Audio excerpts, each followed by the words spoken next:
Okay, so this is Chapter 1's lecture, you guys, Part 1. Again, this was a review.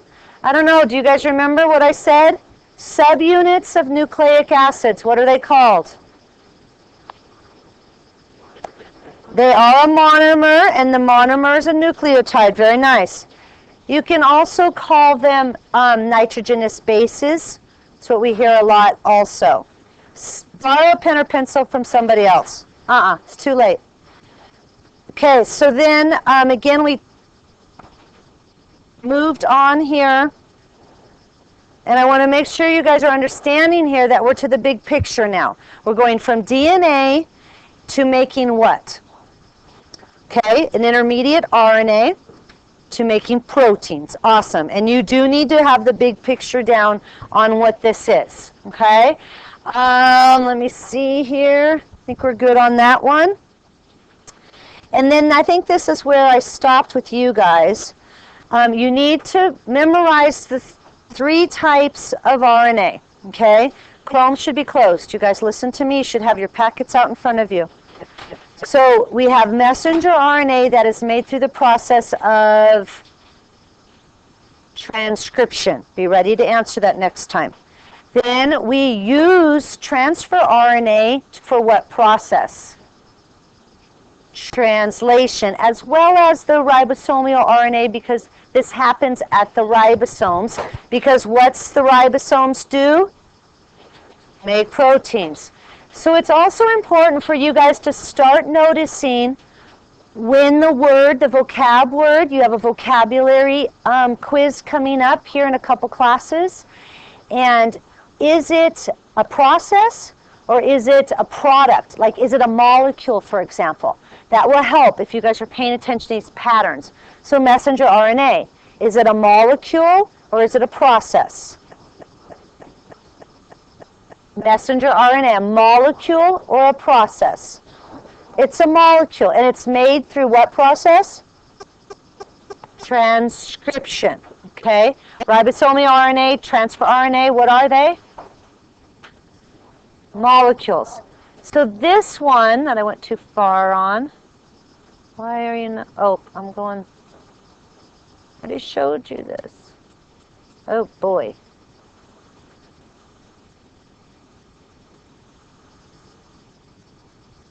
It won't back up.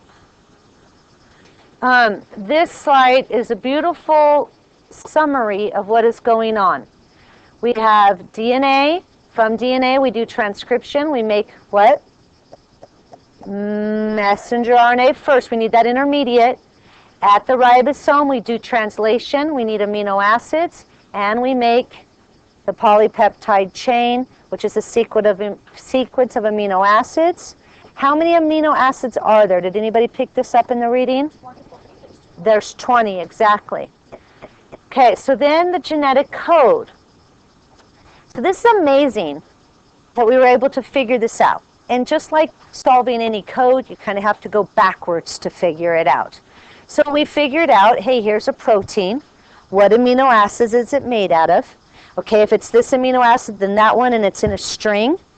Then we figured out, hey, this is the codon that codes for that particular amino acid. Hey, that codon matches the DNA.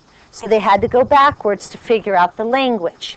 So this language uses a 4-letter alphabet. Please close the Chrome. A 4-letter alphabet, A's, T's, C's, and G's on the DNA. Okay? The T is replaced by a U when we move it to the transcription part. So then if you look at the triplets, this C, T, G, also known as a codon, these are vocab terms. If in this spot right here where the C is, what other options are available there?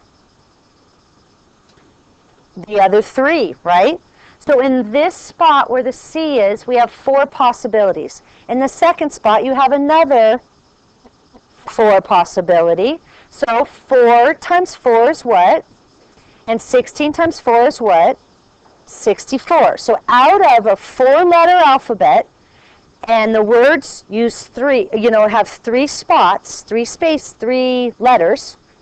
We can get a maximum of 64 different words. We don't need that many. How many do we need? 20. You will see that we have a couple stop codons also, 3. So now we need 23 codes.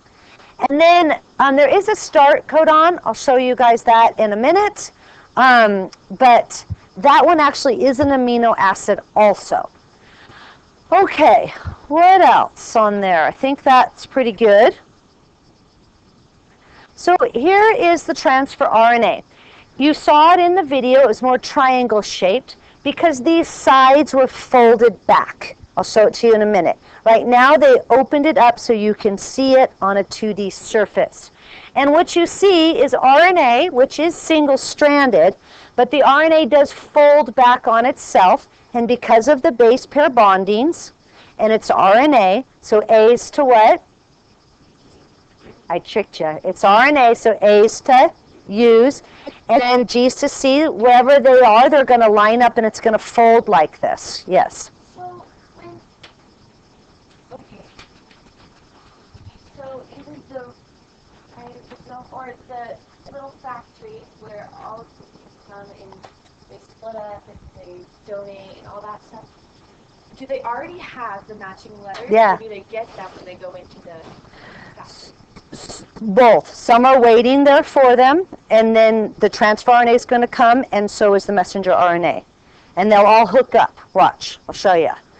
Okay, so for example, here's your messenger RNA, and it's feeding in through the ribosome.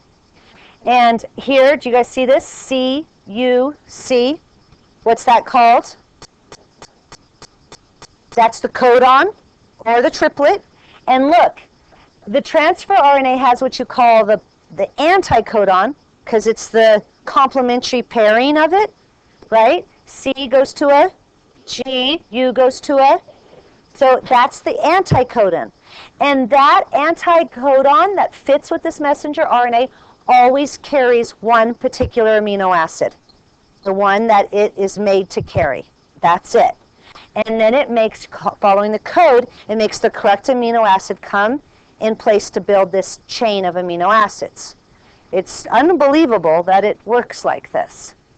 So here's the code. Now please focus, everybody. I want to teach you this. A little second grader can do this. Let me show you how to do it really quick. So let's look at, I'll just randomly make up a piece of DNA. Let's go CCG. Okay, transcribe it right now. What goes, go ahead. Okay, this was DNA. What did I say this was? Messenger RNA. This is what is going to be translated. So that was transcription we just did. We have to use this code box, because I don't expect you to memorize this, to translate. So you just use it. The first one is a G. Come down here, see the green box? It's somewhere in here. The next one's a G. See second base at the top? Also green. Come on down. It's going to code for one of these things right there. Now notice that real quick, you guys. Does it matter what the third one is? It doesn't. So even if there are mutations in some spots, they don't change the protein, because a glycine is going to be plugged in right there by its particular transfer RNA. But it does have a third one, C, so that transfer RNA will bring that glycine to the ribosome to match in with the messenger RNA and leave it behind. Yes? Okay, so you think that the top of the DNA is what we use for the first base? That's how we do it? We don't use the DNA because the DNA is stuck in the nucleus. We use the complementary copy of DNA, which is the messenger RNA. Use that as first base. That G is the first one. Then that complementary pair is the second base. This one is the second one, the second G. And here's your third one. See? G, G, C, glycine. Oh, so it, oh. You guys got it? I got it. They have made these decoder things also in circles, but most of the ones that we use in Honors Bio and AP take on this rectangle shape. It's just easier. Yes. Uh-huh.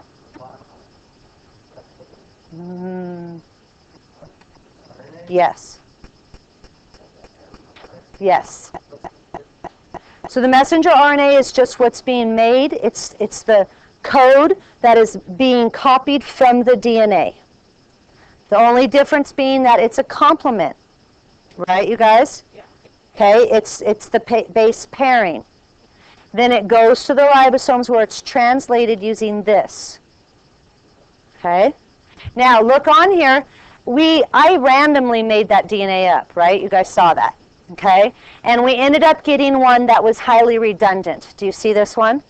Look around. Are there other ones that are not as redundant? And do you guys see a lot of redundancy? Yes. And what about these stops? So there are 3 different stop codons, and they don't carry an amino acid. So when they come into place, they're carrying nothing. So does that make the polypeptide chain end? Yes. Yeah, and now it's free to go where it needs to go. It still has a codon, it just doesn't, those 3 transfer RNAs just don't, they're not attracted to any amino acid.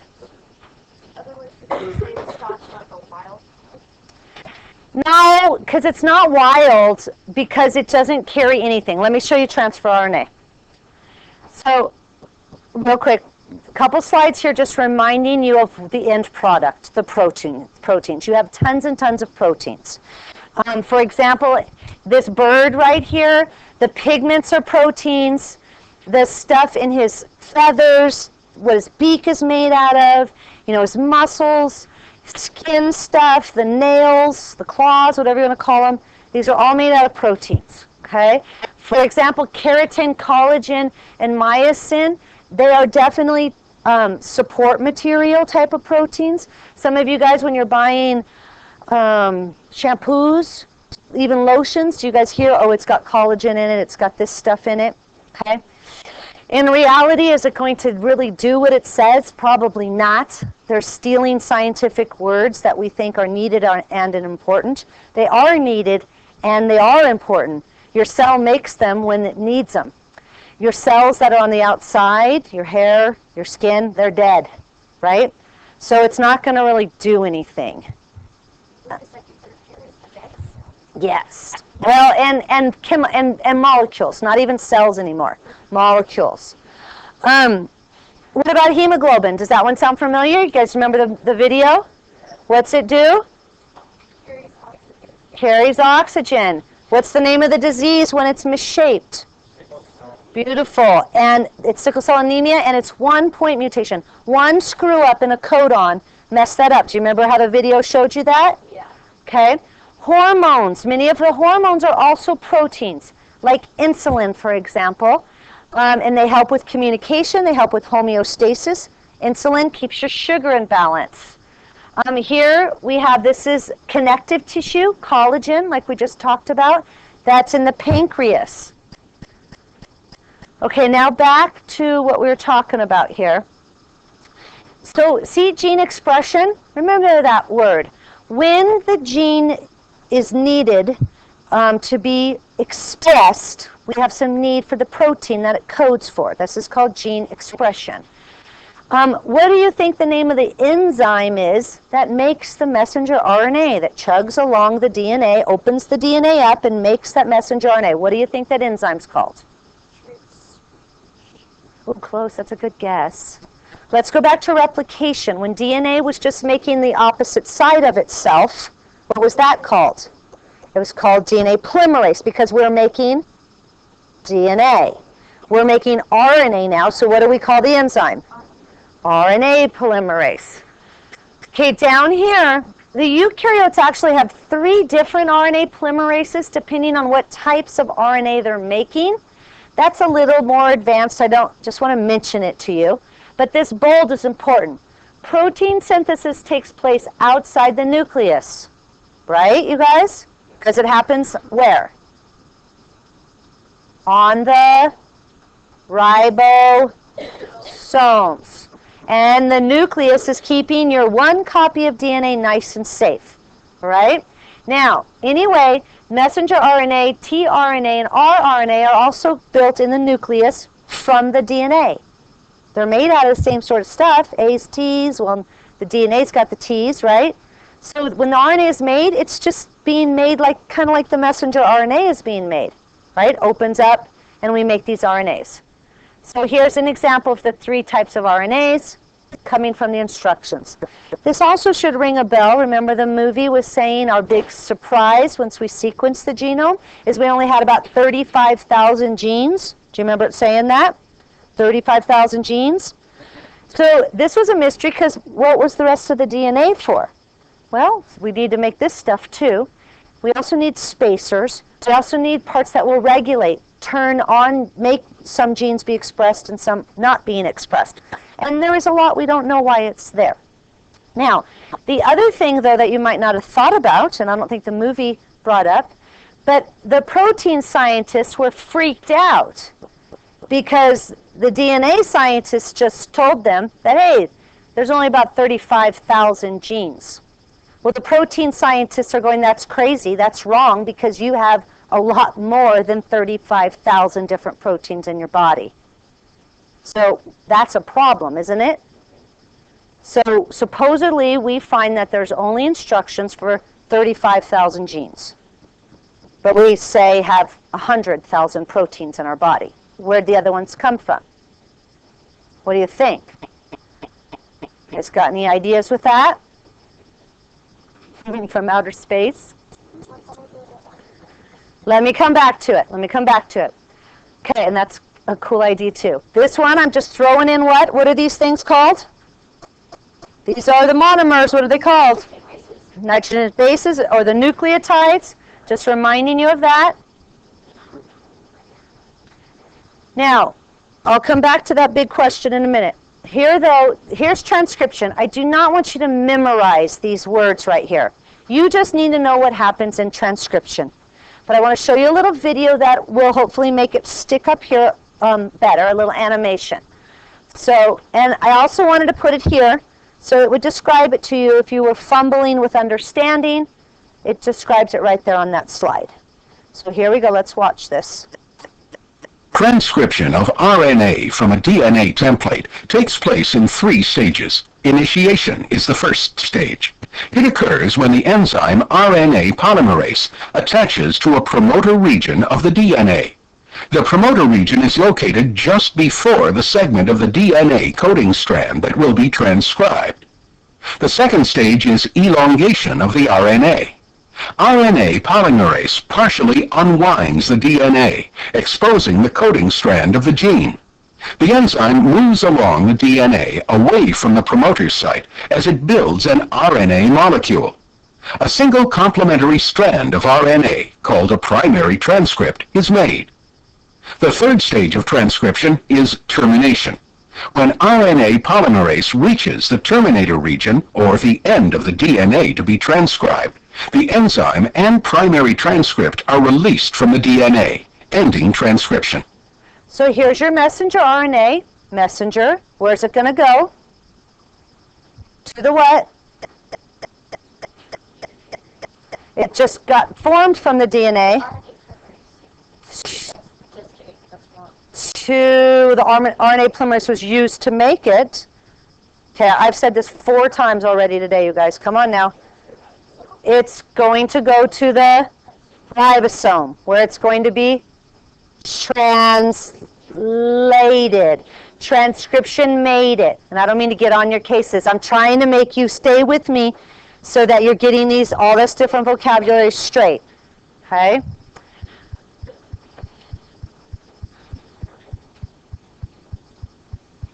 Okay, so we always like to talk about the prokaryotes, the simplest cells. And remember, their DNA is not stored in a what? Right? No nucleus. So look at, you could see it happening right off the DNA. So here, you could barely see that the chromosome of DNA it's a big circle, right? Chromosome. Coming off of it, you have transcription occurring, and these little round things are ribosomes that the transcription is, the messenger RNA is feeding right into to make the proteins.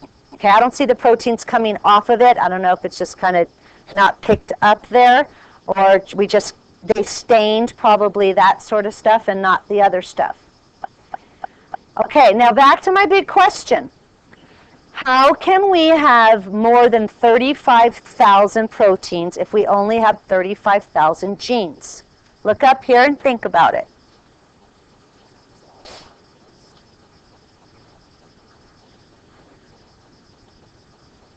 What's going on here? So here we've made what you call a primary RNA transcript because it's the first copy from the DNA. Then what? Did we edit it? Are we allowed to use this one gene? Is the cell allowed using this one gene and editing it and cutting pieces out? So could that one gene actually code for several different proteins if it was cut up differently? You guys see that? Pretty amazing. And these crazy scientists figured this out. Now, there's 3 vocab terms here that you have to know. Highly suggest you memorize them right now with my explanation. First, do you remember when I used the word gene expression? So from the DNA, it was being expressed into a protein. So the part that we're going to keep that's going to go through translation then is the exon. Expression, exon, it's leaving and it's going to go be expressed, read by the ribosomes. The other part, the introns, will stay inside the nucleus and they'll get chopped up and reused, right, for other things, because they're good nucleotides. So the exons leave the nucleus and they go get expressed. And they are read and translated into proteins. The introns are just going to be chopped up and recycled. Splicing was the 3rd vocab word here, and that's what it just means when the exons are put together, because that's it right there. That's the code for making the protein that needs to be made, is the exons. You guys doing great. I'm almost done. So back to that tRNA. This shows you how it folds up to get to that shape that the video was showing you. Now let's move on to translation. So first, where are we again? Where are we at? The messenger RNA went to the what? Ribosome. It does take some energy. You see some ATP is necessary. And look at this slide carefully. You can see now the exons, the final edited messenger RNA is being translated. And you can see it feeds in through a ribosome. And as it moves along, it's building the green thing, which is what? The polypeptide chain, which is what? The string of what? Amino acids, which it is going to be a what? A protein. Okay, that's huge. That's the central dogma. That's what this is all about. Okay, these are repetitive, but they show you the whole sequence. So once again, see the anticodon is right there on the transfer RNA. UAC, does it bond perfectly to AUG? And it's going to bring the start codon, it's going to bring this amino acid. Sorry, it's going to bring the amino acid, the methionine, I think. Now it's chugging along. So then what happens is it's going to get knocked off. That bond will break off of its transfer RNA, and the polypeptide bond will make right there. And then this guy's going to come in right there and leave that one. And we're making a string. And this goes through the whole thing, trying to demonstrate it. Now, please do not waste time memorizing these A sites or E sites. They just help you take a picture and show you how it's being built. Okay, so do not memorize those. Just read it and make sure you understand what's happening. Okay, here's the big picture. DNA is used, see it's right here opened up. What is happening right here? Translation. transcription, making what type of RNA? Then we got some editing. Then boom, there it goes. We also have some other RNA that needs to be made to the ribosome. Is this happening constantly? Yes. Now what is occurring over here? Translation, where the messenger RNA is being read and making a chain of amino acids, which will become a protein. Okay, check this out. Proteins that will become part of membranes or leave the cell are made on ribosomes that are bound to the endoplasmic reticulum, or ER.